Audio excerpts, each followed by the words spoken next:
أعوذ بالله من الشيطان الرجيم.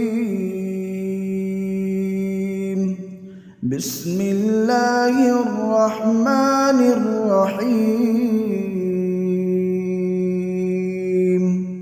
إذا زلزلت الأرض زلزالها وأخرجت الأرض أثقالها وقال الإنسان